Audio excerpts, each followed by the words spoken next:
Il faut bien voir que le Maroc est un vieil État-nation. Vieil État-nation, une simple référence permettra de mettre en évidence cette idée.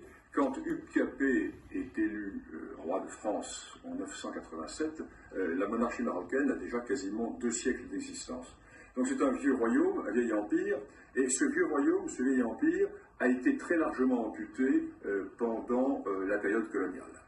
Le Maroc était en décadence au XIXe siècle et il a été amputé à l'est et au sud. Amputé à l'est très largement par la France, lorsque la France a constitué l'Algérie. Et la France a poussé vers l'ouest les frontières de l'Algérie, et ce faisant, les frontières du Maroc ont reculé.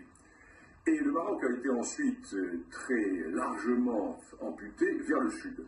C'est ainsi que les Espagnols, en s'installant dans ce qui deviendra le Sahara occidental, ont complètement coupé le Maroc de ses vieilles racines, de ses grands axes nord-sud qui reliaient le cœur du Maroc à la vallée du fleuve Sénégal et jusqu'à la boucle du Niger.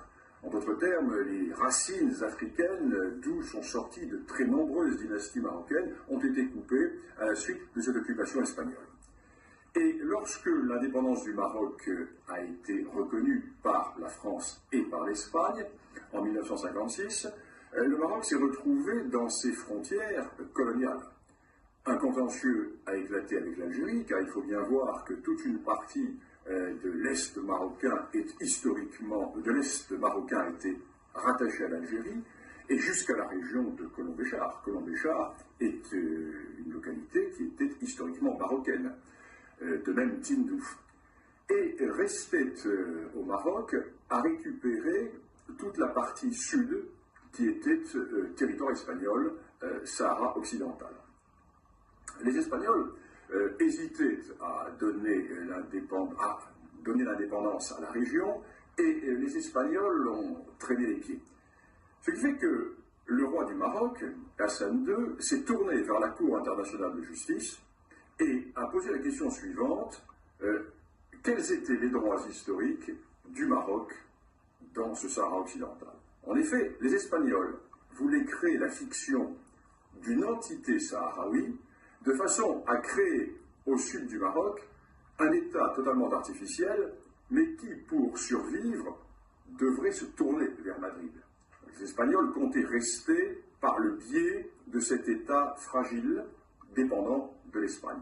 Quant à l'Algérie, qui a toujours nourri une certaine, je ne dirais pas une certaine jalousie, le terme serait trop fort, mais une certaine envie vis-à-vis du Maroc. Pourquoi? Et nous sommes là au cœur de la grande question du Maghreb. Il y a un État-nation dans le Maghreb, c'est le Maroc. La Tunisie également. Mais l'Algérie n'a jamais existé. L'Algérie est une création française. Lorsque la France arrive en Algérie, l'Algérie est une dépendance turque, totalement dissociée. Historiquement, il n'y a pas de nation algérienne. Il y a certes un royaume de Tlemcen, il y a certes des entités ici ou là, mais il n'y a pas d'État algérien. Et l'Algérie a toujours nourri vis-à-vis du Maroc une sorte de complexe d'infériorité. Et l'Algérie ne voulait absolument pas que le Maroc puisse récupérer le Sahara occidental. Pourquoi? Il suffit de regarder une carte.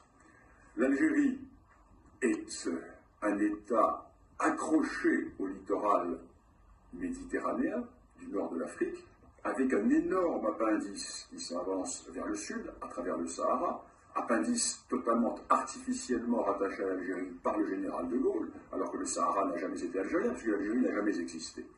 Et cette Algérie est donc géopolitiquement coincée dans la Méditerranée. Alors que son voisin marocain, qui ne dispose pas de ses richesses, a lui une immense façade atlantique. Et la récupération du Sahara occidental fait que le Maroc se retrouve avec plusieurs milliers de kilomètres de littoral atlantique, ce qui fait que le Maroc est totalement tourné vers le grand large. Le Maroc est totalement tourné vers cet océan des grands contacts océaniques. Ce qui fait que l'Algérie se trouve coincée dans cette Méditerranée, qui est un lac. Il suffit de fermer le canal, le détroit de Gibraltar, et la Méditerranée est totalement asphyxiée. Tandis que le Maroc, lui, n'a pas cette géopolitique de l'enfermement. Le Maroc est tourné vers le grand large. Donc, l'Algérie va soutenir la position espagnole, qui est de créer une entité artificielle, un État artificiel sahraoui, qui permettrait à la fois à l'Algérie d'avoir une sorte de débouché vers l'Atlantique, et qui permettrait au Maroc de maintenir, à l'Espagne, pardon, de maintenir une certaine position dans la région.